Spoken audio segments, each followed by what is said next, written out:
They're coming to get you, Barbara. Stop it! You're ignorant. They're coming for you, Barbara.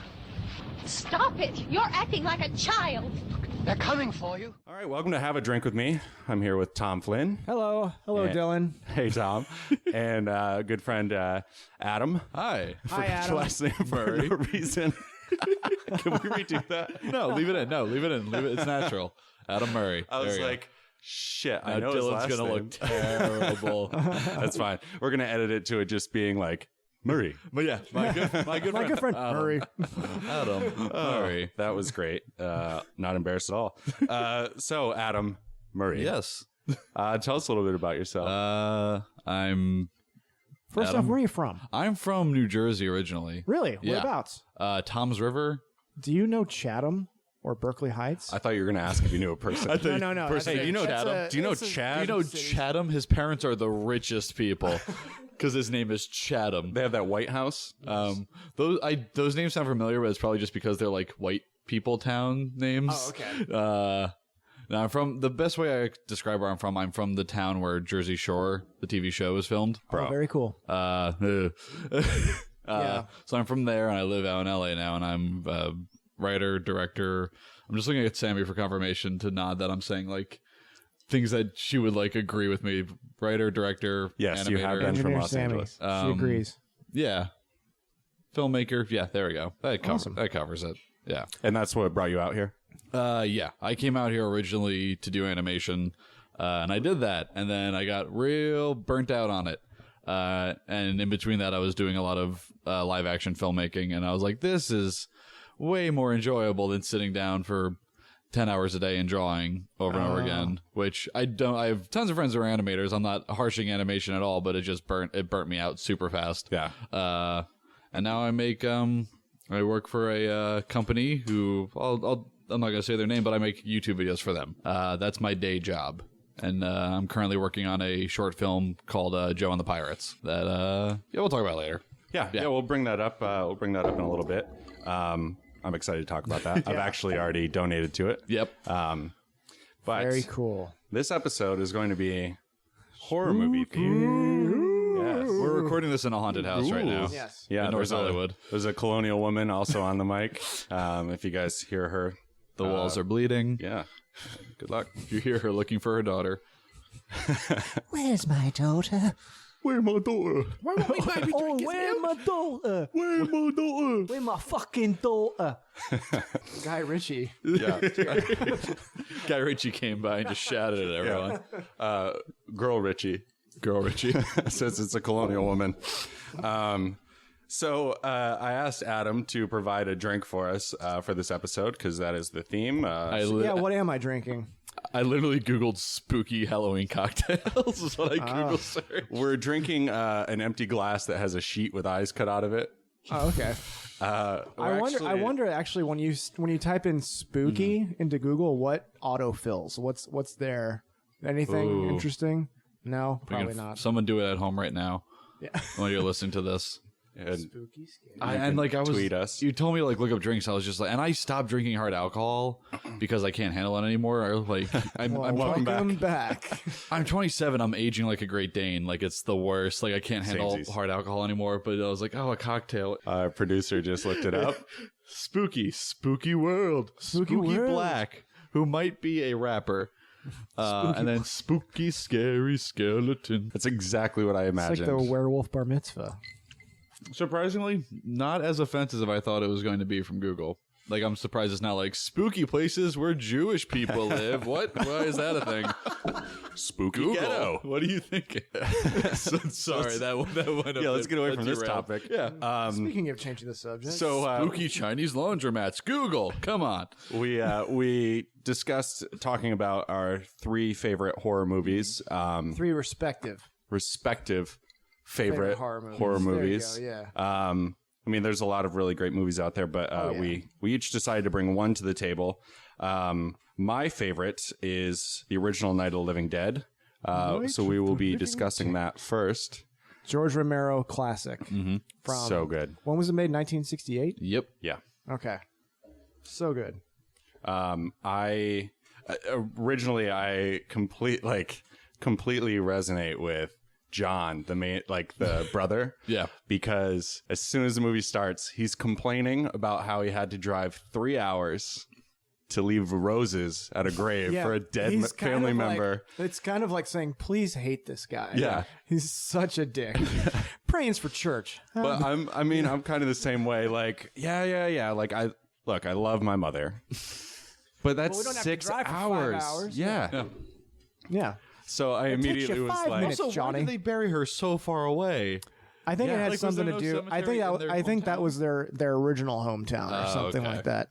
That's what I don't know. There's a lot of ground covered in that conversation. Yeah. This is very expository, but needlessly so, because you don't need to know anything about them really to enjoy the movie. You don't need to know anything about the weird thing that works so well with Night of the Living Dead is you don't need to know Anything. any background of these characters. Yeah, absolutely. Like Barbara is just a sad woman who's fairly hysterical through most of the movie. yeah, Yeah. like all of it. All of she's the either movie. like in a trance or she's freaking out. Yeah. Which I love. Like, it's dumb. Barbara's she's not an exciting character or enjoyable at all. She's but catatonic most if of the I movie. am with someone and they die, I'm not going to be like, yo, let's go smash these ghouls. I'm going to be like, fucking dead, bro. Yeah. She's dead. Like, I will freak out for at PTSD. least an hour and a half, as she did. Yeah, it's her brother too.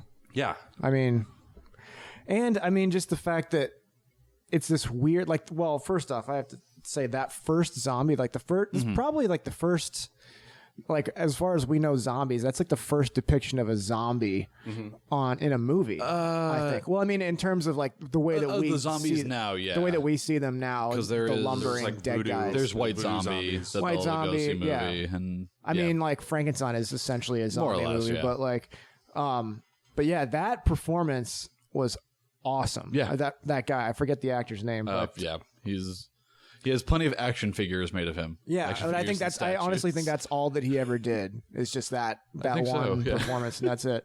But Ben? no, the guy, the first The big zombie that you see lumbering in the With the cemetery, huge slack jaw, Yeah. like just stare. and that's like that guy kind of set the precedent for how zombies are supposed to act.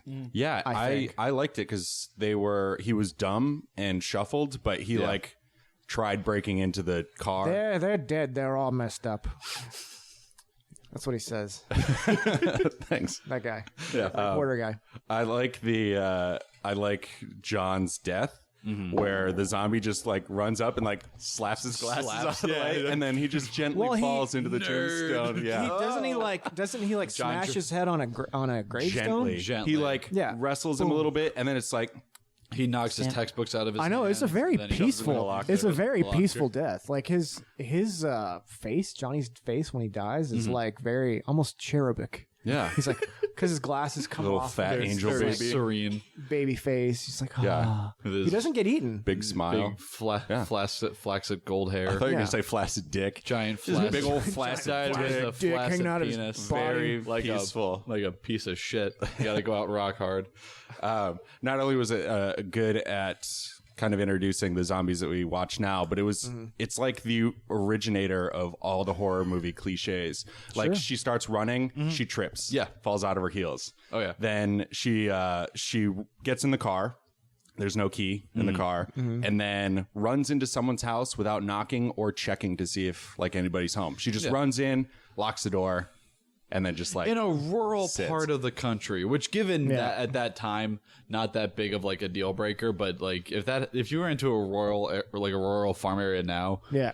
I think there's just such a stigma around like people who live in the middle of nowhere that you would just avoid that house. Oh, Yeah. totally. Be like, I take my chances out here because there's probably something way worse happening inside this farmhouse. yeah. The thing I love about the movie is just the weird unfolding of events. I mean, like with the first zombie that you see, he doesn't eat anybody, but you're like, okay, so the first threat is just there's a weird guy stalking this woman. He's killed her brother. Doesn't resemble a zombie by that by any measure. And I mean, he's fast moving, sort of, but he's still lumbering. Yeah. he's not a running zombie or anything. But you just think when the movie starts, this is just about a guy chasing a girl, and that's it. And then she goes inside the house, and then there's this mangled corpse upstairs, and you're like, whoa, this is new. You know, I'm trying to think because I cannot remember the first time I saw this movie. You're trying to think of back to 1968 when you watched it. Well, like when I was a kid, I saw it. My parents had a copy of it for the first time, or when I saw it for the first Tom's time. not that old. No, He's 14. 100. Sorry. 1400. He's Right. 1400. so like and after He's in a that, time orb. after that, like the house just starts getting surrounded by zombies. Yeah. And I don't know, it would just be the mounting tension is awesome. Just Yeah. the way that it keeps going. And you would think Ben, the guy that like meets up with her 1st, would think that there's something weird about her because she doesn't talk to him for like the first 5 minutes. She just stares. Yeah. She just stares at him, which... And he's just like, all right, cool. I'm just going to board up the walls and stay in here with you. Thanks for the help. Yeah. I'm just going to Yeah. board these up. You don't want to... Cool.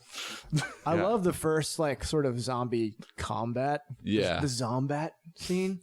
Like where like he's just going around with a tire iron like smashing zombies in the head, and she's just kind of sitting in the corner.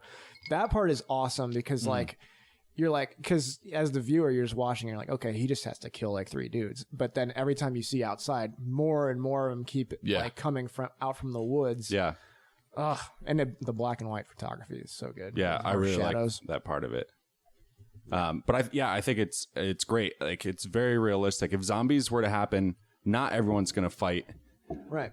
And Barbara just like sat there, as someone should, but in a lot of movies that they do now, the girl's like running around hysterically, and you're like, yeah, she's going to die immediately. She's going to get too close to a door. She's going to like do the wrong thing, but she doesn't. She just like sits and soaks it all in, while the guy who didn't just lose a family member is like taking care of things. And so much of like her attitude and a lot of people's attitudes in that film and their character like development and the way they handle situation translates super well. Not so much to Dawn of the Dead, but Day of the Dead is like, that's the perfect like, I guess like senior class era zombie film, because like Night of the Living Dead is definitely like the sophomore coming out, and then it's like, oh, you have junior year Dawn of the Dead, and it's like, oh, I'm doing all this, and there's a racist cop in the mall and all that. It's like, cool.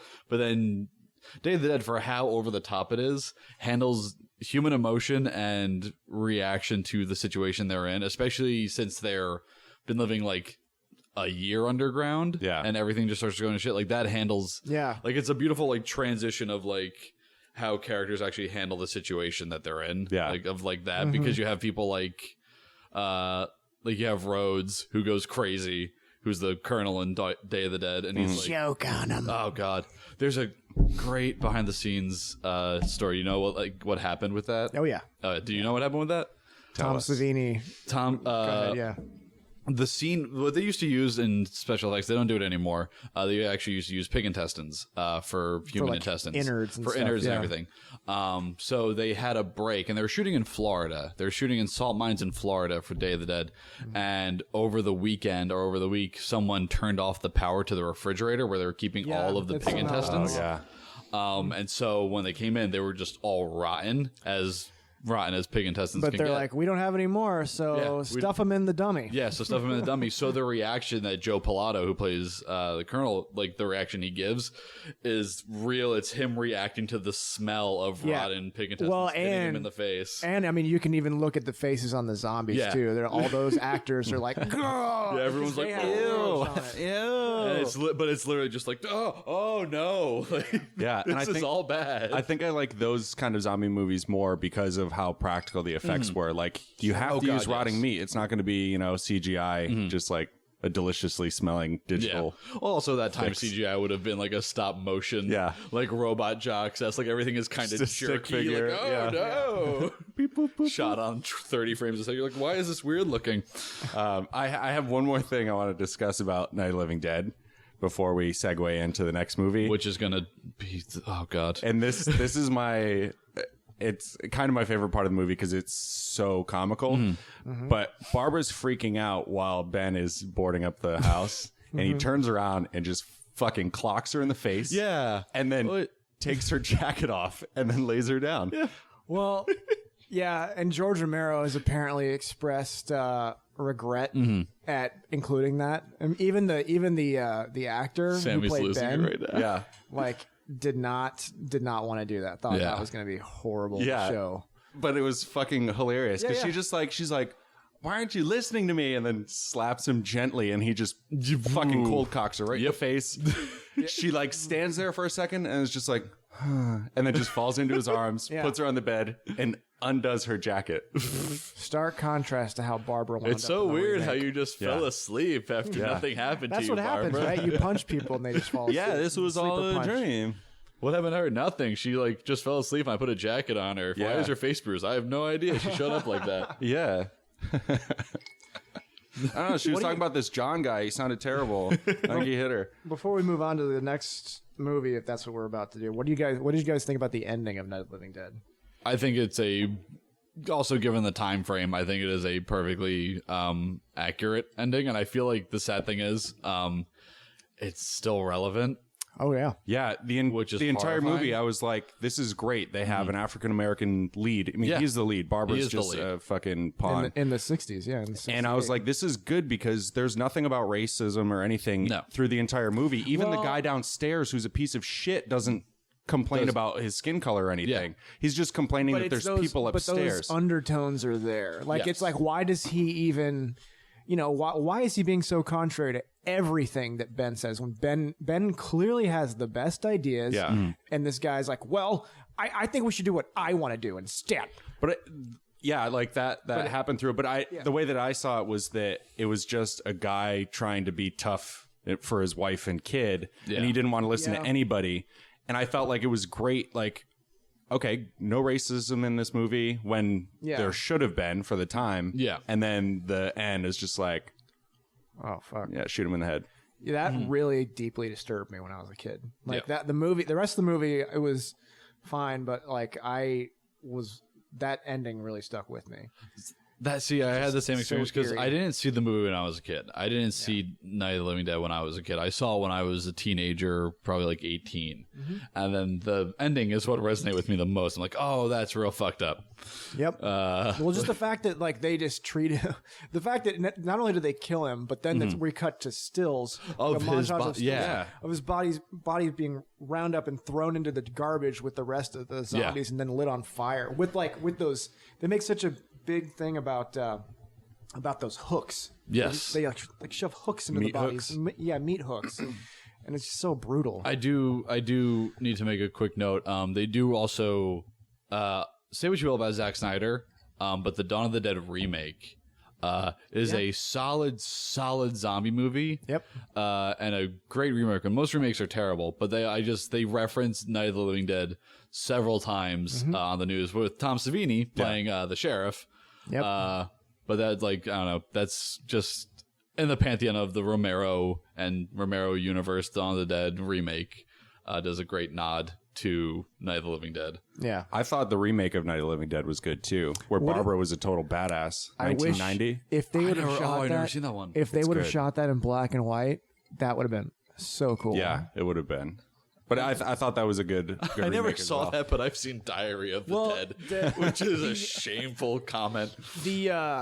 The remake of Night of the Living Dead is actually directed by Tom Savini. Oh, okay. Written by Joe Russo and George Romero. I think it's actually their first draft or the first version of the screenplay they were about to shoot. And they originally, Barbara was going to be this like badass. Yeah.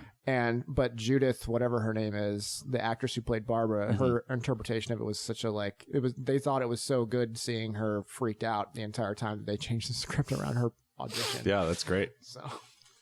Oh, also go watch Return of the Living Dead. Is that the one with like the sewer? That's with Tarman and Brains. Yeah, it's so party good. time. Go watch it. All right, we'll be right back. I made a Thing fan film. Alrighty. Did you really? You made a Thing fan film? It's called Night of the Creature. Yeah. Wow. Yeah. Tell us about it. Well, we are back, by the way. Oh yeah, we're back, by the way. If you go, I think they'll know that we're back. Yeah, YouTube.com. No, guys, we're back. Okay. Yeah, in case you were listening, we're back. We're back. Hey, gang, we're back. All right. YouTube.com/Adam Murray, ATOMMURRAY, Night of the Creature. You can find our The Thing parody video that we made, and I'm very proud of it. It's like one of my biggest accomplishments. Nice. If you haven't guessed already, our next film that we're going to discuss is John Carpenter's 1982 classic, John Carpenter's The Thing. And not The Thing from Another World. Right, The Thing from Another World, which was sort of a 1954 1954 Red Howard Hawks Scare. production. Yeah. Which the Red Scare elements kind of run throughout this story too, mainly because it's based off of the novel, or is it a novella? Yeah, it's a novella. Yeah. Novella entitled "Who Goes There," which is very much has like Red Scare stuff all over it. Just not being able to trust your neighbor and not really knowing who they are, who your friends are, stuff like that. So When go did ahead. you first see it? How old were you when you first saw the thing? I was probably 10 or 12. I was in the same something age like range. that. Yeah. Yeah. I was 26. Are you from here or are you from out back east or what state are you from? I'm from Texas, New Jersey, St. Louis, Texas, all over New the place. Jersey. So yeah, I saw it when I was 12. I saw it in New Jersey. Okay. Yeah. When I was 12, I watched it. It was on Sci-Fi Channel at 2 a.m, uncensored. I had TV in my room because I was the third child. My parents didn't care anymore. Yeah. And I watched it during a blizzard. Oh shit! And so sweet. That's the it had the element of, oh, it's snowing out here, and also in Yeah. the movie, and everything is horrifying. And there was no commercial. It was 2 a.m, so they could just show it unedited. Yeah. That's And great. it terrified me to the point I didn't watch it again until I was 18. Wow. My dad actually my dad and I were just in the video store, and he's like, "Hey son, you ever seen this?" And I'm like, "No, let's watch it." I'm like, "Okay." So my dad Oh, I totally thought you were saying you were corrupted me. we were just in the movie theater or movie store. I thought you just said that. Oh, we were in the Over video here, son? in the video store. He was like, "Hey, you ever seen this movie?" I'm like, "No." I like that your let's, dad is let's Hank go Hill. watch it. Hey, Bobby, you want to come watch the thing with me? I thought it was a great movie. I absolutely love that this random thing was turning every single person against each other. Yeah. Because it's usually when you're watching a horror movie, you know who the bad guy is. And Right. you know who's going to get killed for the most part. But this, you didn't know who was the thing Yeah. and who was a person. It definitely broke the mold of a monster movie because, Yes. like in the 50s version, the It's thing a is just like this plant, weird vegetable dude alien, who's kind of large like a carrot with Frankenstein guy who walks around. Which also, that movie has the smartest guard in movie history because there's a scene in that movie where they're standing guard and the monster breaks into the laboratory, but you don't see him. It's off frame. And the guy who's standing guard reacts. He goes, oh, takes out a gun, shoots twice at it, realizes it does nothing, runs, hides behind a door, shoots again like 3 times, realizes it does nothing, closes the door, unlocks it, lives for the rest of the movie. Smartest guard in cinema history. If that was great. any other horror movie, he would have shot like 6 times and gotten his head ripped off his He would body. have been holding the gun backwards. Yeah, and like- just aiming in the air. Fumbling the bullets like, oh no, and dead. Yeah, the gun's not loaded. There's actually a scene in the original that is probably my favorite scene in the original, and Is it with the door opening the other door way? opening. Well, like where they're trying to they want to open the door reveal, for one yeah. reason. I forget why, and they're just like, okay, we need to open the door really quick so we can go outside and do something. And they're like, okay, well we have to unboard it, and they make this whole to do about getting the door open. Then when they finally open it, he's fucking Just standing there. right Yeah. there. That part terrified me. And like that's also very brave stunt work for 1954 because they light a man on fire several times. In the 1982 version, they light several men on fire Yes. as well. But we've advanced since 1954. Yeah. Safety wise.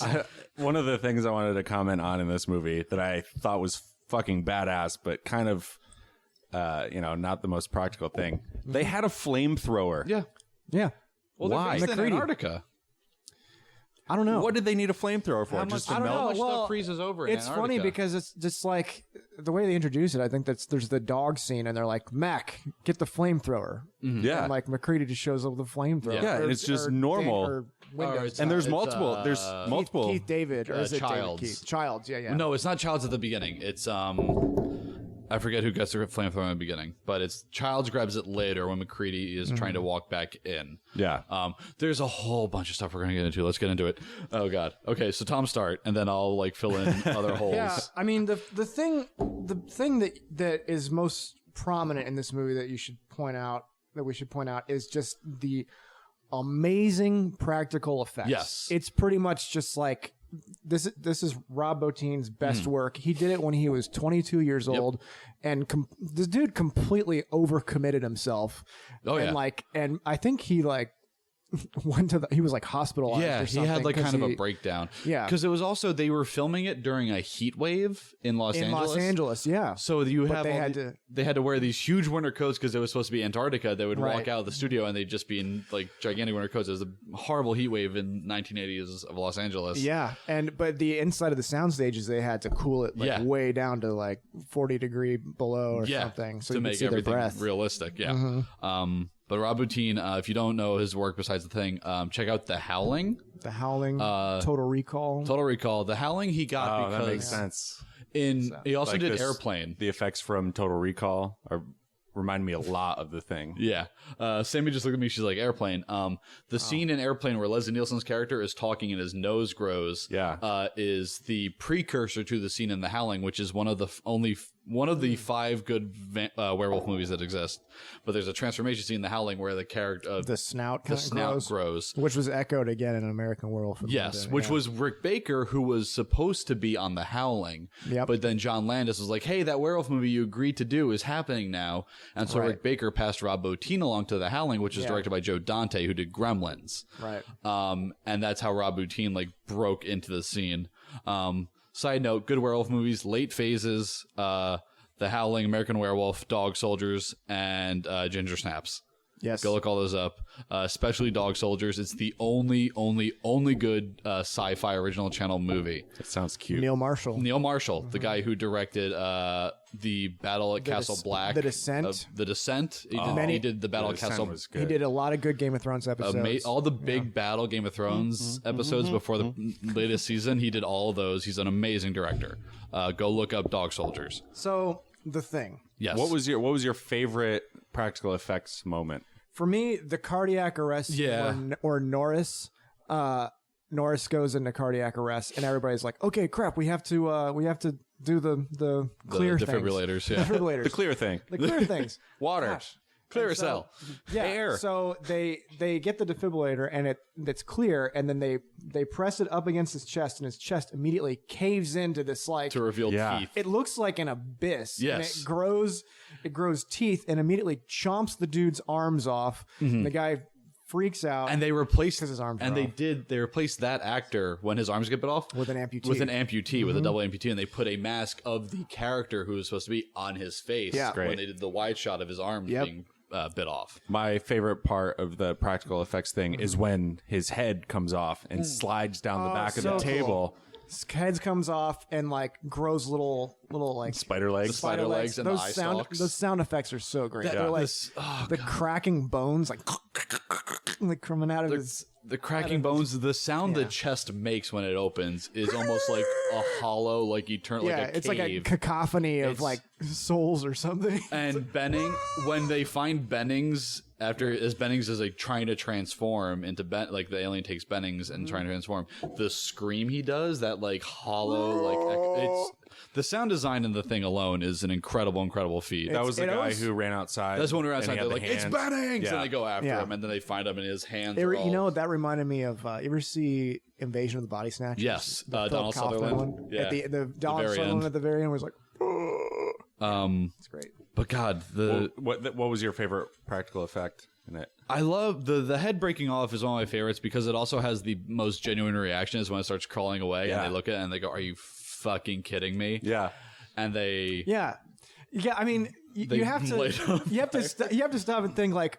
You think that like it grows tentacles and it grows eyes or it grows legs and it grows eyes. You're like, oh, shit's about to go down. And it but just really, tries to get away. nothing really happens. Yeah. they just go. You got to be fucking kidding me, and it just becomes a joke. It comes to the point where it's actually a very, very smart alien. It's not just something that Well, goes around and absorbs. It actually has an intelligence to It's it. like It whistling establishes- as it like walks out the doorway. Well, it establishes the fact or the idea that every piece of the alien or of the monster is its own sort of sentient thing that's Yes. going to want to crawl away and disperse from its host. And And at that part, I was expecting it to like scurry away. So because that's like a horror cliche, like, oh, the head broke off, got grew away. legs, Yeah, and it right. got away. But they were just totally like, what the fuck is this thing doing? Yeah. All right, And then- just flamethrower Yeah. the thing. That'd be good. My favorite moment though was the blood testing scene. The blood blood testing testing scene. scene That was Very I intense. jumped so fucking hard when We'll do you when it next. comes out of the computer. yeah Yeah.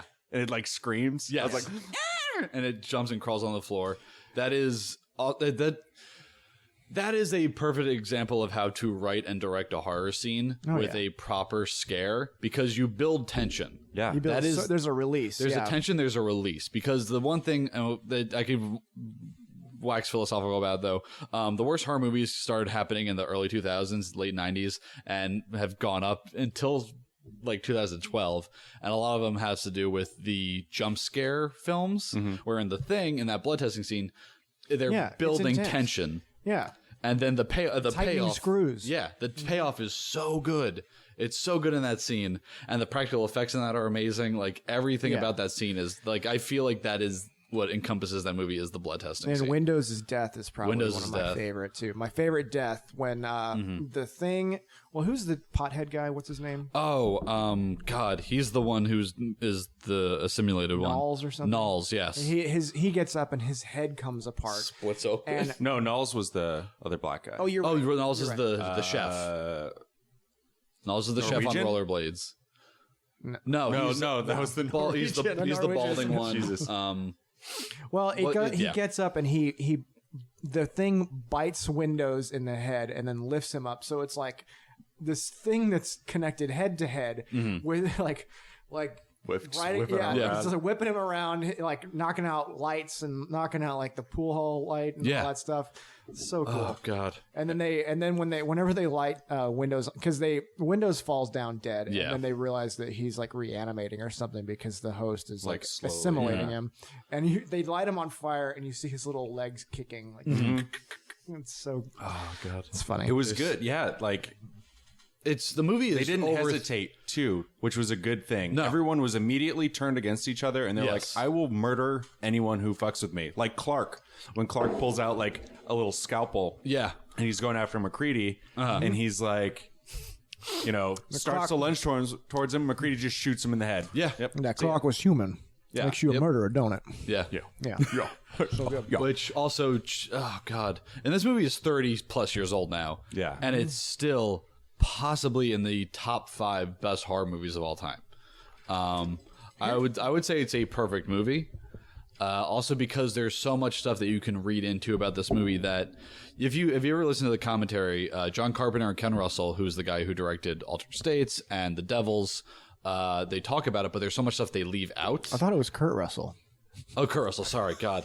Would you say Carrie Russell? I You're right, because Ken Russell is that Ken director. Russell. Ken Russell's an amazing director. Go watch Carrie Russell. But Kurt Russell is the star, plays Yes. McCready. Go watch The Devils. The Devils and All the States are both amazing.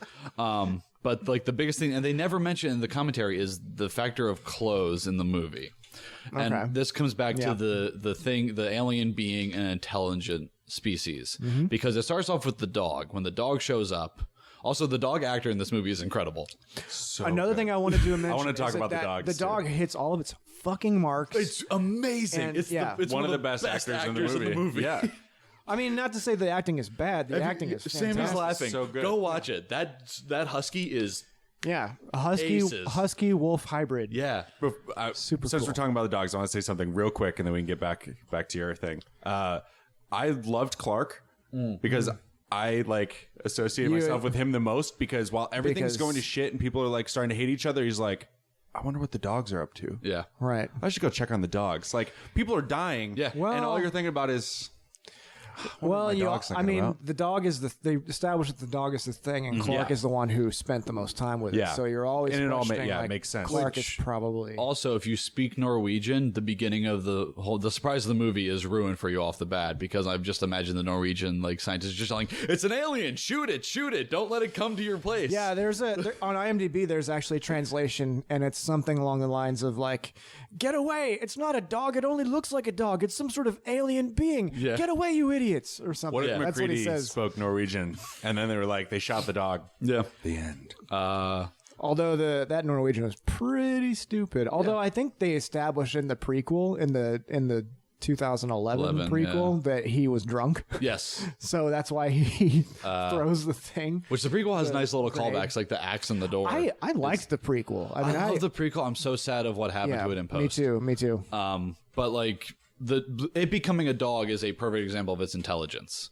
Yep. And also, the theory of clothing in this movie plays a big factor because if you pay attention, they mentioned that the alien rips through things' clothes when it assimilates people, which is why Benning's clothes are torn in the chair.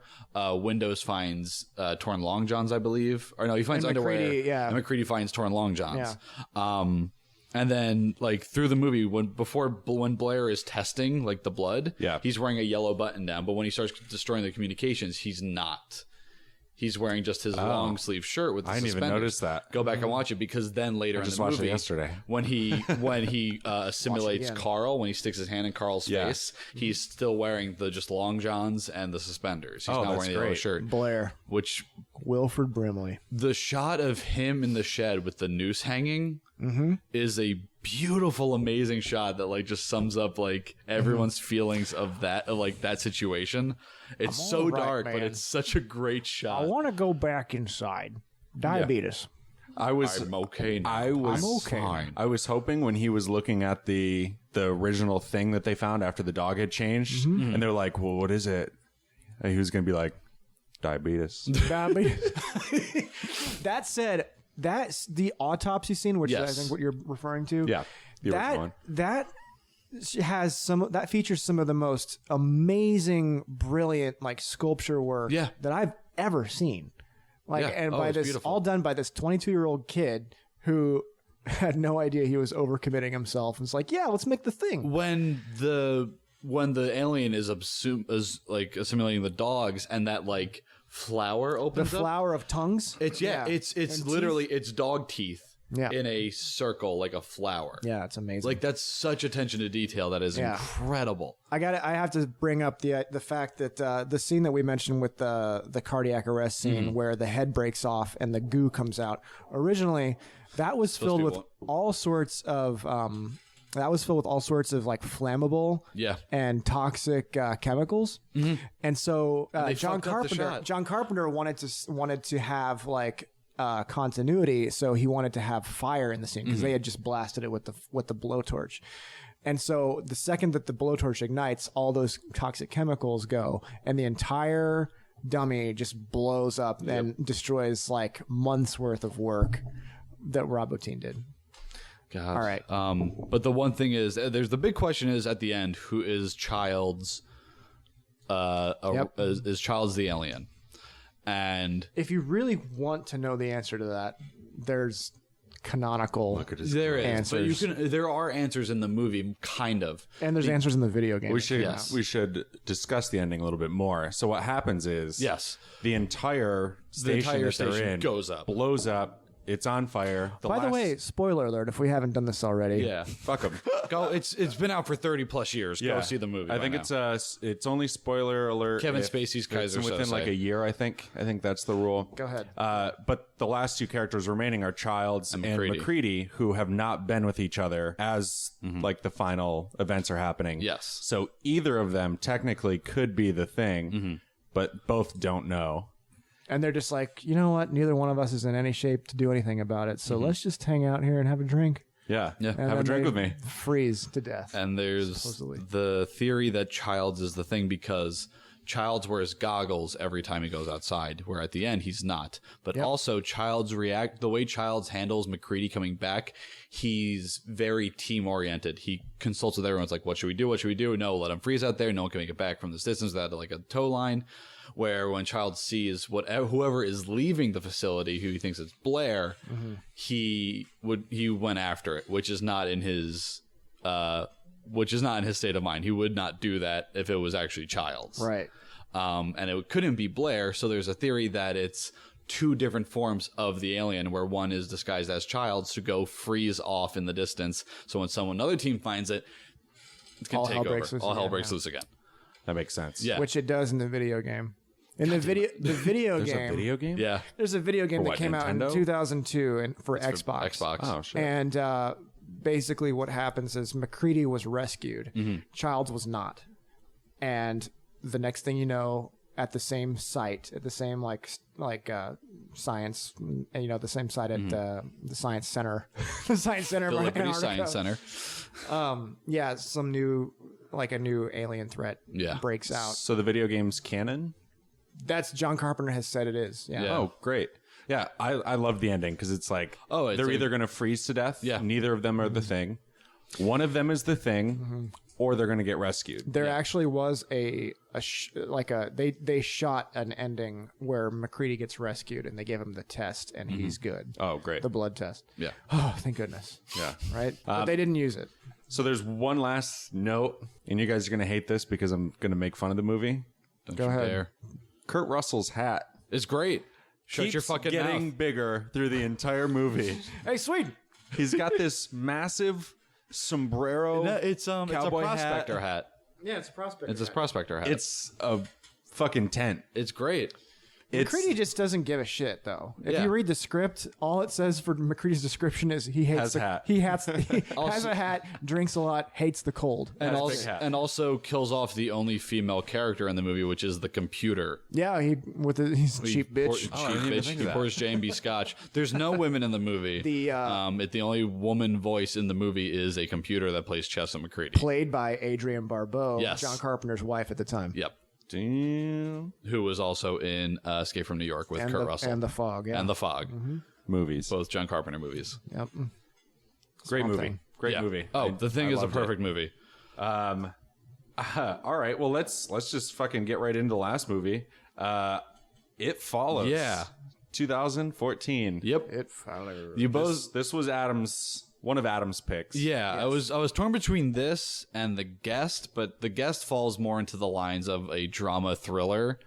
And You're Next, I was also thinking about, but that See, there's this whole sort of like resurgence of horror amongst these mumblecore people. well, it's Mumblecore? the way I look Yeah. at it is when It's a well, are you thinking about Creep? Creep and just the fact that Ty West and Joe Swanberg show up in You're Next. Yeah. And like It Follows kind of has that, what's the lead actress's name? I forget. Toby Keith. Oh, Micah something. Oh no, she's in The Guest. Yeah. Yeah, Micah she's- Monroe. It's all very interconnected. The thing, this is my weird little like senior thesis about it. Horror, when it started out, before it became super mainstream and started getting slasher films and started getting more and more mainstream, especially in the 90s through the 2000s, was a very indie artful game. Like the thing is, like, especially late 70s to early 80s, like you have people like Tobe Hooper and John Carpenter and Cronenberg and like Argento and Lucio Fulci, and like you have all these people making very emotional, very weird, very like not mainstream horror films when horror was just getting into its like infancy. it was more or like less. their 70s, It was you know? It was like it was like a thing where it's like, oh, because you look at like The Thing, and The Thing bombed in the theaters. It did. It was released right after E.T., and that Yeah. was what people wanted to see. And it bombed in the theaters, and you have stuff like Texas Chainsaw Massacre, which is a precursor to a lot of slasher films, but it's not a slasher film. It does beautiful things with tone and like just setting and all this stuff, but you have stuff like that. I feel like that's happening again now with people like Ty West and Nacho Vigilanda, and you like Jennifer Kent who did Babadook, and you have Adam Wingard and Justin Kurzel who did Snowtown Murders. You have all these like almost like indie directors who are taking horror like back from the mainstream. Yep. And whenever someone tells you it's like, oh, you need to go search out this movie, it's never like a drama or a comedy. It's always a horror movie. Absolutely. I would agree with that. Yeah, it's like, because horror is having this crazy insurgence where it's like, it's an art form. Yeah. Like, to play with someone's emotions to the point that they're terrified. And horror is also kind of more accessible now because Yes. now with VOD and on iTunes, all these things are released. They're released on iTunes Yeah. first now, and Yeah. so it's like, okay, you're not doing anything on Friday night, just watch it on iTunes. Yeah, exactly. And It's pretty awesome. It Follows, which first big feature from the director, David Robert Mitchell. Yep. Not to be confused with John Cameron Mitchell, who is the director of Hedwig and the Angry Inch and Short Bus. But It Follows, I think, is the perfect like renaissance for horror. Yeah, it's very much a mishmash. That is Yes. exactly what I thought. Yeah. I've seen so many like terrible Netflix Oh yeah, things, and then when I watched this, I was like, "This is a fucking breath of fresh air." Yeah. like this is great. As soon as I started watching it, I was like, Edgar Wright. This reminds me 100% of Edgar Wright, and it was so fucking great. Like the directing is amazing. Transitions between scenes, like the audio, the music played at the right time. The actors were great. The soundtrack in this movie is incredible. It's by done Disasterpiece. Who did the? It was actually Rich Vreeland, who's the composer of the video game Fez. Yes, I have it on my phone. I listened to it on the drive home from work. But It Follows is a story about a girl who lives in suburban Detroit, which also good for this movie for using Detroit. 8 Mile. And also good on this Big Mama. 8 Mile. Good on this movie for knowing how Big Mama's house. Yeah. This movie does beautiful, beautiful, beautiful work with setting where 90% of the movie, 90 to 70% of it takes place during the daytime. And it just plays. Okay, sorry. The story of It Follows is a girl is on a date with a guy, and they go to movie theater, and then they do this whole thing where they're like, "Who would you want to switch places with?" And she was like, "Oh, I'll switch places with the girl in the yellow dress." And the guy says, "I'll switch places with the girl in the yellow dress." And then she looks. She's like, "Who?" And he's like, "You don't see her?" He's like, "No." And then he's like, "We need to leave." They end up going on a date, and they have sex, and then he basically chloroforms her and ties her up in a wheelchair and tells her, "So, Jay, I'm sorry, but there's this thing that I'm cursed with that I've gotten from someone, and I've passed it on to you." Which all of this is like a weird allegory for STDs. Yep. Yeah. But he says, "I passed on to you. I'm sorry, but it'll follow you now for the rest of your life. There's going to be, it can look like anyone you know, it can look like a stranger. It's just going to keep following you. Don't let it get to you. Because if it does, it'll kill you," which is established in the opening of the movie. Right. And so... Quite a universal fear. Yes. And a common nightmare that a lot of people have, including me. Yeah. Yep. And the movie... Still? Yeah. And the thing I love about this movie... Go ahead. Go ahead. No, you go. No, I was going to say, like, there's a common nightmare that apparently James Cameron had as well when he was thinking about the Terminator. Just the fact that there's this unstoppable force that's following you, and you can't do anything to avoid it other than just, lock it away and throw away the key and then try and leave. Like, you can't kill it. But yeah, I've had nightmares where like I'm running away from something and I've like boarded planes. I've gone like to Europe or whatever. How long are these dreams? 20 some hours of sleep. Well, didn't you see Inception? Doesn't time all messed up? Yeah. So like, you're always, the point is that you're always looking over your shoulder and you're never safe. You never know when it's going to come for you. And the movie does, and it sets that up so well with the reveal of when it starts following her, when it's first seen. And it takes the form of people that you know. It takes the form of people that you know. It takes the form of strangers. Yeah, it very much echoes mentions of The Thing. But there's just so much beautiful work done in this movie to establish tone and tension. Yeah. And also this movie has like 0 jump scares, more or less. It's all there's one. There's one. Really That's good. what I loved about it. So there was I watched it on my computer and it's a very dark movie. Like not like dark themed, but it's visually when it's at dark. night, it's dark. Yes. So while I'm watching this movie, I'm looking in the background like an idiot, like looking for where's it coming from, and it doesn't happen. And I'm like, I've been trained in the last like 15 years of me watching horror films that there's something in the background, and it's going to creep up, and it's going to be stupid, and I was so glad this movie didn't do that. It did it a couple times. It would tease that. Yeah. It knows that's what you're thinking. And that's what I loved about it so much. Yeah. It'll be those like panning shots, and it'll just focus on a person who's walking in that general direction. Some naked woman, old woman with a bush. The old one with a bush, but just that's all that the reveal in the house. That's the only part. The first reveal in the house with the girl with the missing teeth. Holy shit! Yeah. And then it transitions to the gigantic man in the hallway. Yeah, I wonder who that man. Have you seen this movie? Well, doesn't and It Follows. Doesn't the monster take? Doesn't it take the form of like somebody that you're close to? It can, but it also take a form of someone you don't know. Okay. That's what makes it. I was confused by it because I thought that the guy said it'll be someone that you know or someone you're close to. So I was like, okay, the first 3 people, you don't recognize the naked woman, you don't recognize the old woman, like you don't recognize any of these people. And it took a while for someone that she was close to for it to finally take the body of. And it's also Well, let's try not to give out spoilers too, because this movie just came out. You can get it. It's been a year. It's been a year, but it's a indie horror film, so not a lot of people have that the same availability that we do living here. But it's at Redbox now, so go rent it. Rent it. Such an amazing movie. It's an incredible movie. All I'm gonna say is the lake scene with the inner tube. That reveal made me out loud go, no, oh no, fuck. Yeah, that was a great part. Like that, and that movie does it so well through so many times, but it's just like, why? Oh, well, just like the idea that like they've gone away, yes, and they've gone to their haven. They think that they're okay, and you don't know when it's going to show up because it will show up. Yeah, but you have no idea what the time frame is. Another thing with the movie that better explains what we're discussing is the main character, the person who has this thing, is the only person who can see these things besides other people. The last person that gave it to her. Yes. So during the entire movie, only two people who are basically never with each other. Yeah, except for one scene, can which they see the same person. So that whole scene is brilliant. Because once it's passed on, you can still see it. Yes. Yeah. Until it's passed on to another person. So at a time, only two people can see it at once. Well, it's probably more than two. It's probably a chain because I thought that the guy, well, he is the end of the chain. Wouldn't see it. Yeah, he was the most recent person that could see it. So he passed it on to Jay. So only Jay and him could see it.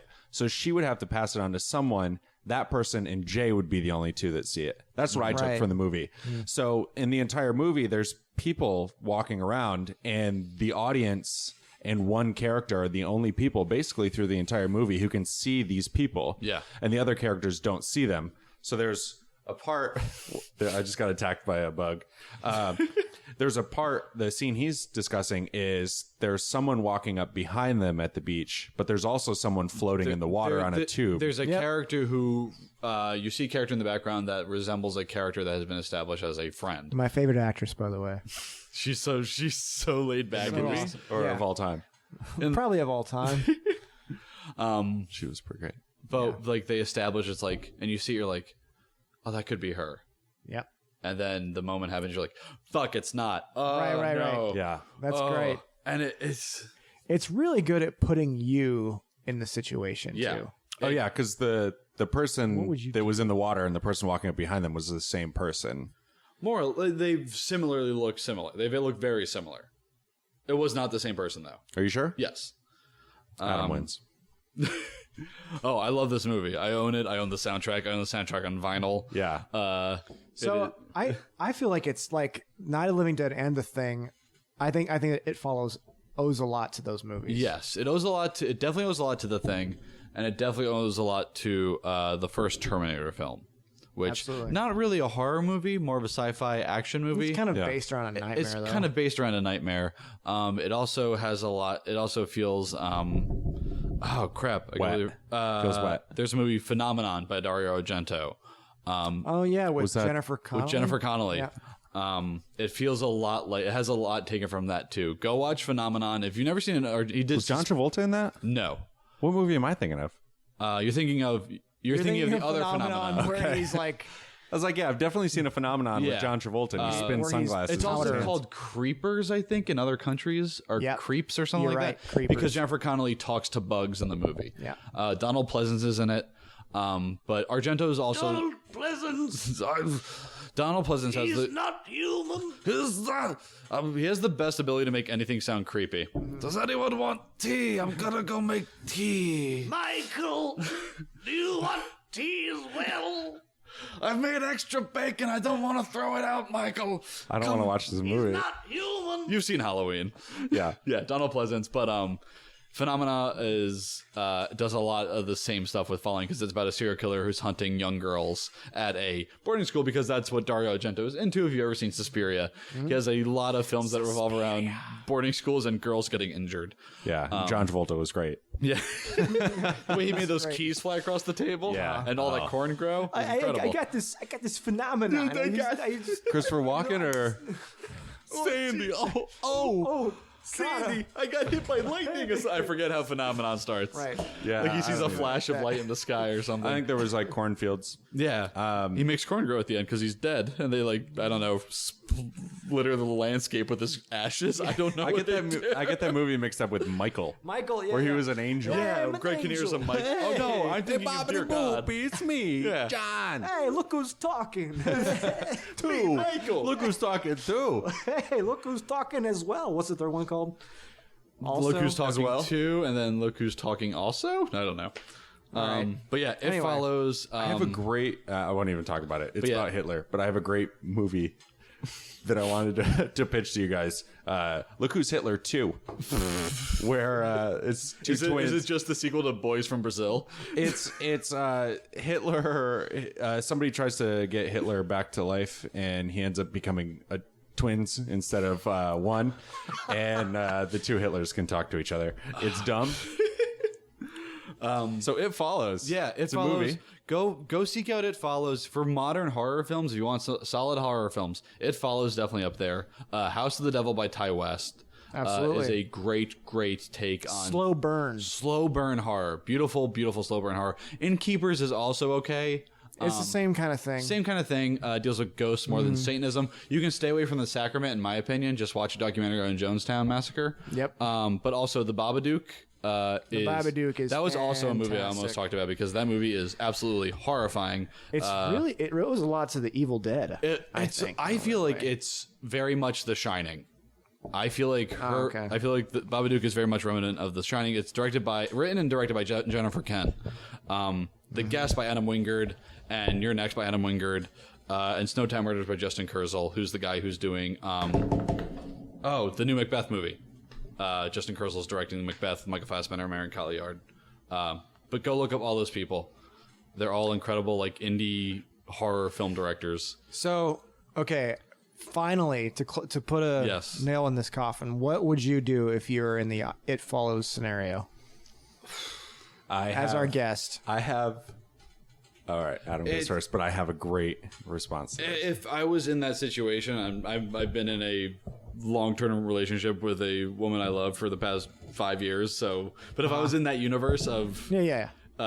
post-high school children, I'd probably do what's his face did in the beginting. Just being a realist, just go and pass it on to someone as like quick as possible. Right. Because because that's just hard. Like, that's just me being a realist. Like I wouldn't be like, I'll take this on. I'll take this burden on. No one would. No one would. And I think that's the way his character reacts is a perfectly normal, Yeah. rational way his character would react. Yeah. How about you, Tom? You know, I would try and band together with everybody. Like, okay, if I have sex with a girl, I'm going to be with her and coach her through having sex with another guy or whatever. And I want to be with that entire group because I want to know where in the chain I am. Yeah. Because once you have sex with somebody, if that person gets killed by the monster, then it's back to you. Yeah. So you need to ensure that this thing gets far away from you. I'm not going to leave the situation, I don't think. I'm not just going to like have sex with somebody and then like hop on a plane. It's almost werewolf mythology in a sense, or lore, Yeah. because there's the master werewolf that if you kill that, like the one who started the whole chain, then Right. everything breaks off. So basically, this movie is know who you're sleeping with. Yeah. And if you sleep with someone who has the same STD as you, be with them and fight the disease. That is what I took from the movie. Yeah. And unfortunately, I mean, I thought that the movie was dumb in that sense. But Well, the director has said that the STD like correlation is not. He didn't have that in mind. when he but was that's making it. all I thought of through the entire movie, and all I could think of the entire time on how to beat this thing: wear a condom. No, Trap the demon he in a said condom. he has actually said he's gone on record as saying that condoms would not make a difference, Yeah. and the monster could potentially board a plane to find you. Or Well, I'm going off of the movie. I'm not going off of the hours of footage and interviews that you watched. Okay. All the interviews with and the books you've read. Well, and his response to Quentin Tarantino. Oh, what did he say? Quentin Tarantino criticized this movie as saying like, get your mythology straight at least. Right, or he said something like, it's the type of movie that's so good you're pissed off it's not great. Yeah. Or something. And David R. Mitchell was like, I have a few notes I could give you on some of your movies. And I think he mainly tore apart Jackie Brown. Right. I thought it was a great movie. Oh, the movie is absolutely fantastic. Anyone who tells you differently is a fucking liar. It was an Edgar Wright movie without the comedy. Yeah, I would put it that. And the whip pans, without the whip pans. I would put it as a very it's very influenced by Carpenter because it echoes Halloween. Score-wise and tone-wise, because there's segments of Halloween you watch and just like when you're like, oh shit, Michael Myers was there the whole time. Yep. He's in the background and you don't even notice until you watch it a second time. You're like, oh shit, he's been here the whole time. Yeah. He's in the neighborhood, he's always been here. I thought the soundtrack was very much like Drive. It had like the 80s, like the kind of 80s electro stuff. The Kavinsky kind of played at the right moment, and then it did the cliche horror thing where it's like music plays as something's getting close, but then sometimes it wouldn't. But instead of the thing where like the music in a lot of horror movies, like the tone or everything will drop out, and then you're expecting the scare and it doesn't happen, and then a second goes by and it's like, oh no, there's the sound, like the loud bass happens. But in this, when it's revealed, for certain parts, the distorted music that comes through, like you're like, oh, it's so uncomforting. Yeah. Because you're like expecting it to be like nothing and then a loud noise, but it's just like, here it is, it's been here, get ready, and it just like it just yells at you. It's this movie's so good. Great movie, absolutely incredible. Go watch it, please. Yeah, go watch it. Dario Argento is also someone. Just check him out. He's an Italian horror director. Go look up him, Stuart Gordon, and Mario Bava. Deep Red. See Deep Red. See Deep Red. Profondo Rosso. Yes. So we like to do this with our guests. I say that as if we've done more than one episode. But I asked Tom this last time, and we gave our good drinking stories. But tell me about your favorite drinking story, first time drinking, favorite drink, whatever, ideal situation. Story? I'm afraid to stand up right now because it's very early. You have to stand up for this? Yeah, it is currently 12. It's 12:21. Sit down, Adam. I've been Sit down. Tell me what to do. I would like to say when I went to pick up all the alcohol today at 9:30 in the morning, the woman behind me goes, throwing a party? You're throwing a party? You're throwing a little bit of a party? And how old is that joke? You're buying alcohol? What is it? Throwing a party, aka like enabling your horrible habits of drinking before breakfast. Sunday? A little early for a party today. Why couldn't I was expecting the person to be like, can I come? Can I come to your party? Yeah, as soon as I'm like, oh yeah, throwing a party. Can I come? And you just sit on the couch and stare at each other. Throwing a party? Fuck. We just fuck on the couch. Can I come? Let's fuck. You can come when I've come. Okay. So, drinking story. God. So I don't know why, but I didn't start drinking until junior year of high school.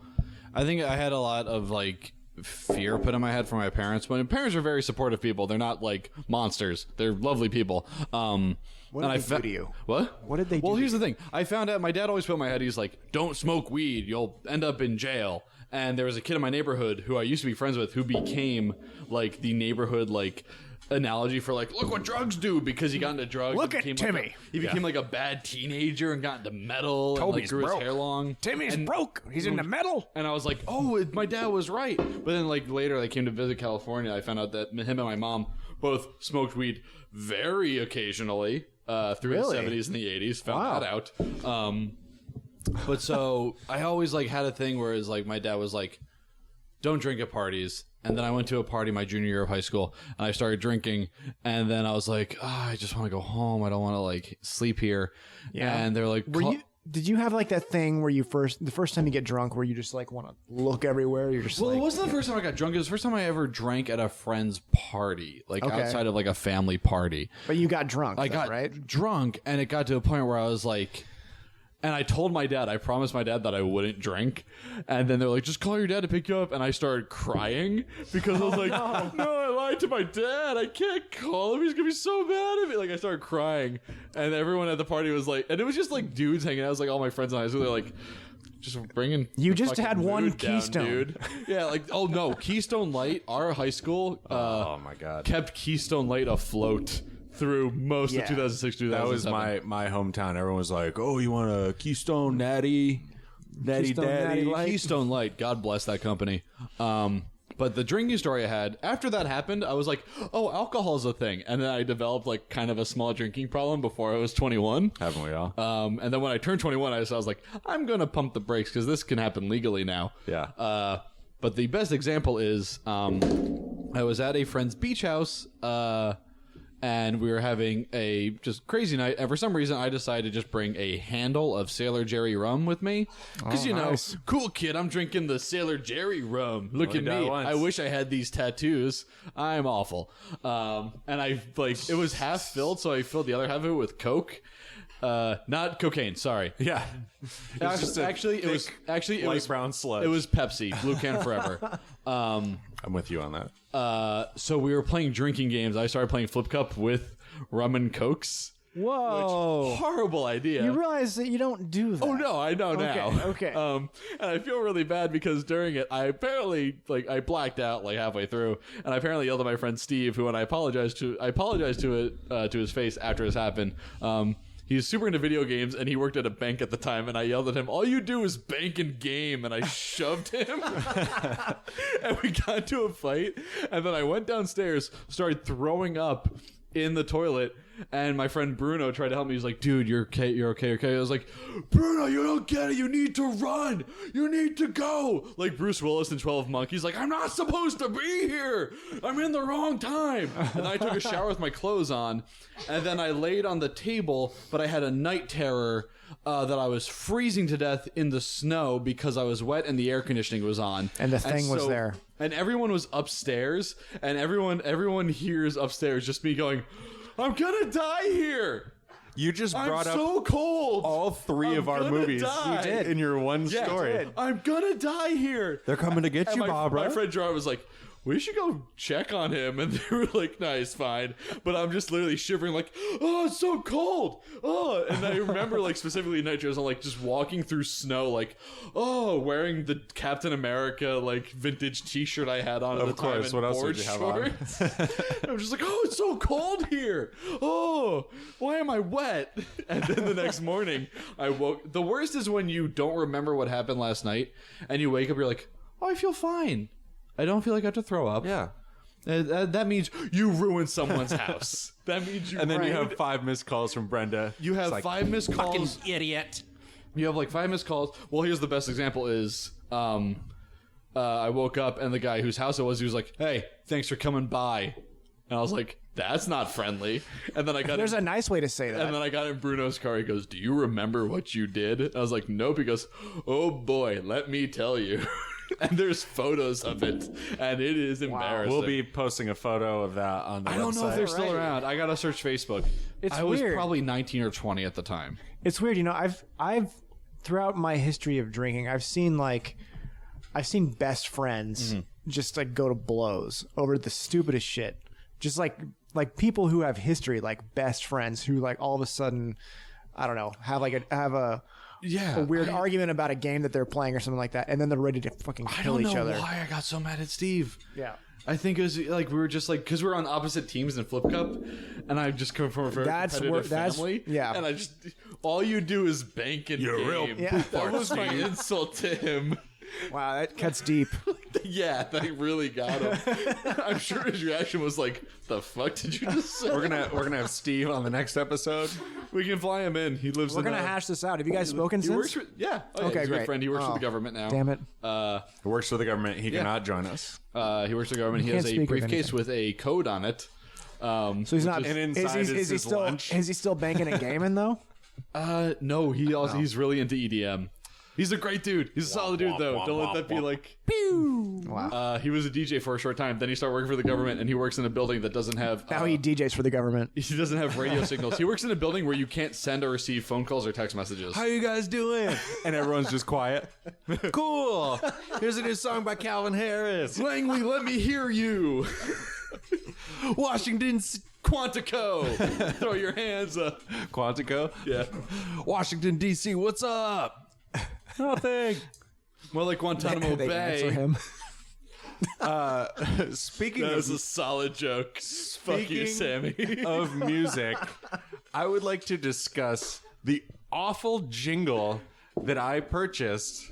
I'm not going to give the website or anything. Worth every penny that you paid for it. Worth every penny. 500 pennies. Yeah, we won't say how much I spent, but 500 pennies. We just It's said it. so bad that I'm going to play it. Might as well play it if I can get it started again. Dang it! This guy was our one fan, and now you had to go and ruin He's so it. excited to hear his song on the podcast. Have a drink with me. Have a drink with me. Have a drink with me. Have a drink with me. All right, so I paid $5 for that, and the way that I feel about it is that it was someone who heard Green Day for the first time and was like, "Oh, pop-punk music's so bad." So he just started making fun of it. I paid for a ukulele song, and there isn't a ukulele in it, and I was like, "Oh, here's some options. Like, here's some things I like," and they were all like Irish drinking songs. Like, Yeah. they were great. So he sent me that. Because the ukulele part of it was great in that. I have to enjoyed say. it. God. What are your thoughts? It just reminds me of mid 1990s college rock. Like that's what it sounds like to me. It sounds like low end of the dial. What were you listening to in the podcast is all about. 1990s? What I was listening to in the 1990s, I'm 27. What was I listening to? Well, like 90. What? When were you in college? 2008. Okay. So you weren't listening to 90s college rock. No, then. but Okay. I listened. I remember when Lit came out, Yeah. and like I remember that. to me. Yeah, no surprise. I remember when all that happened. And at the Drink with time, me. super cool. They still play it all the time on LA radio. Not necessary. Bands are awful. Drink with me. Didn't mean to call you that. Have a drink with me. That was all fucking SoCal weird like punk rock scene. Yeah. That happened in SoCal. Sublime was like kind of like the starter of that. The Guy Fieri trio, I call them. Wait, Sublime or Sublime. Smash Mouth? No, Sublime. The Guy Fieri trio. Go look at them. They're all Guy Fieri. Yeah. Yep. Same If with he singer joined the Smash Mouth. band, it would not be surprising. Yeah. This next Nobody song's would called blink Out an of eye. Bounds. This next song's called. This next song's called Baked Potato Cheeseburger. I love that you said Out of Bounds. Out of Bounds is my favorite thing. That He Guy says Fieri it all the time. Oh, bro. As much of a joke. Oh, this as much of a joke fucking he water is, is out of bounds, bro. as much of a joke he is. Don't have anything bad to say about Guy Fieri. Seems like a solid dude. He really Great kisser. He really loves his job. Goes to small restaurants. I mean, it makes sense. Yeah. They probably tell him to be a douchebag. But based yeah, on his appearance. college, super into early November. I am a lifetime, still to this day, My Chemical Romance fan. Samesies. I was at Fucking love it. I was at some of their first shows in Newark, New Jersey when they started out as a band. Where did you go to college? I went to college. I finished college at University of the Arts in Philadelphia, Pennsylvania. I went to an art school, which is why now my favorite band is the Mountain Goats. They're my favorite band of all time. I've loved one of their fucking songs. I got really into No indie Children? music. Oh, No Children is a beautiful song. No Children is a parody almost of that Leanne Womack song, I Want You to Dance. Because John Darnielle, he said he listened to that song when he was on tour. He's like, this song is fucking garbage. And they started writing, I Hope You Die. I hope we both die. Yeah. So good. but I yeah. absolutely love that. But yeah, go listen to the Mountain Goats. Go listen to My Chemical Romance. Black Parade is a beautiful album. It is a solid rock When I opera. was a young boy, my father. I don't And know Gerard Way, any of these solid dude. references. I love it. Gerard Way, I love My super Chemical solid Romance. dude. Also, look up Umbrella Academy. It is the Gerard. comic It is book? Gerard Way's comic book. Very good. He graduated from SVA with a major in cartooning, and he's a beautiful artist, amazing artist. But he didn't have time to write the comic book when he was in My Chemical Romance, to draw it. So he wrote it, and Gabriel Ba drew it, and it's a beautiful, beautiful, amazing. Like, it's so good. Go look up Umbrella Academy. Absolutely. Everyone should. I'm just plugging shit now for other people. All right, let's get out of the plugging because I was joining in on you. I was all about everything you were talking about. Let's continue with the horror theme. Yes. What is your? I want a memory from Halloween. Your favorite memory, your favorite costume, favorite anything that has to do with Halloween. I was Mario from Super Mario, like in 3 separate years. That was my go-to. Really? Like, oh shit, I fell behind on my costume. What Like should I do? consecutive I have years? to. Not a consecutive years. Oh shit! I did it like in 7th grade, and then again my sophomore year of high school. I think I did again my junior year. Yeah, I feel like I was Dracula at least 3 years. once. That's my noise for all vampires. I tried watching True Blood with somebody one time, and I couldn't stop going boo. So they shut it off. And that's as much as Every time I cut to a I've vampire. seen of that. And also the voice they just did was not Transylvania. It was very much just like Fozzie Bear. Hey Snooky, Waka, waka, waka. vampire from earlier. Blue. I was Bill Compton for Halloween one year. Who? The southern vampire from fucking True Blood, because That's it was wrong. It was Do in that. college. It was in college, and like You it was didn't know better. It was no, but it You were was like trying new things. it was a low key Halloween party. They're like, come in costume if you want. And If I you was like- want, I don't give a shit. and I had Yeah, ordered fuck the True college. Blood soda, Yeah. which delicious. It was just blood orange soda, but it came in the True Blood bottle. I just bought fake vampire fangs and dressed in like a button down, like button down shirt. I was like, I'm Bill Compton. I didn't even do a southern accent. I was like, "Hi, Straight I'm out Bill Compton. That said, my favorite thing that like once Halloween comes around every year is now that I'm like a homeowner, I love it whenever it gets later and the like cool kids come around, start And egg trick or your treating. house.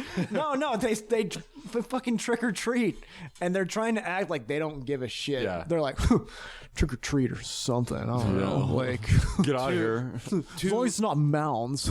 I have like two really cool solid, house, solid Halloween memories. One, when I lived in Philly, I had a 3-story, 5-bedroom house in Philadelphia for only $1,300 with roommates.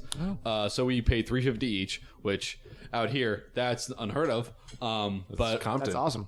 we had That's a beautiful regular house. Compton, not Bill Compton. With a basement, everything. We threw like the best Halloween parties. Like everything was like full on. We had projectors going with ghosts and like everything. People were in costume. Like we decked out the whole house. And it's great because on Halloween in Philadelphia, the cops don't care because crime is happening. So they're like, yeah, have your fucking party or whatever. Oh no, I just forgot what else I was gonna say. Oh no, I'm drunk. We'll cut here. It's cool. It's cool. We're not going to cut this. No, we're No, totally. we That's need the to- whole we need to point. Is that we need to think. What was it gonna be? Shit. Oh no, Adam! podcast. Everything is falling apart. So upset right now. Oh fuck! What are we gonna do? Shit! Everyone's dead. This is Adam's awful. covered in blood. Shit! We're drunk. Okay, so Oh, wait, no. Halloween Where are in my legs? Philadelphia. I would Oh yes, I got it. there he is. I come from a small town in New Jersey. Everyone knows each other, and my dad was a baseball coach for a lot of teams in my neighborhood in my town, and so a lot of the kids who live in our neighborhood know my dad and they know my family. I also come from a big family of like 15 cousins on just one side. And so one Halloween, I was out trick or treating, and my friend Pat Cohen. This is not anything related to me. Hi, Pat. Hi, Pat. I hope Pat you're doing Cohen. okay. I haven't talked to him in years. But Pat Cohen showed to my house. Also, my parents' house is set 100 feet back from the street, like down a long gravel driveway. So they don't even put like candy out really for when people come because they're like, no one sees our house. No one's going to come down the driveway. Pat Cohen came to my parents' house, knocked on the door, and he goes, "Hey, is Adam here?" My dad's like, "No, he's out trick-or-treating." He's like, "Okay, cool." And Pat Cohen just walked into my parents' house and hung out with my dad for an hour and a half watching Practice football for like an hour and a half. He's just like, "How you doing, coach?" "I'm good. How are you, Pat?" "I'm all right." And just ate my parents' food at like their house. Like he had like dinner. And then he Great left. Halloween. They didn't realize that you were gone. They were just like, oh, yeah, there's Oh no, a they kid knew they knew I was out. Yeah. But Pat played on my dad's baseball team, so I was like, "Hey, coach, how you doing?" He's like, "Good." And they just hung out at my parents' house and watched TV with my parents. Fucking great. That happened more often than not. I would be gone. And I had a lot of would friends just- like that Yeah. growing up. Who It was just just like they would became just show buddies with up their and then parents? I'd get home and they're like, oh, yeah, Kyle's upstairs in your room. Yeah. Oh, okay. Cool. That's fucked It up. happens a lot. It doesn't. not I fucked feel up. like that doesn't happen anymore. My friends were very close with my parents. Yeah. Like they were always staying the night.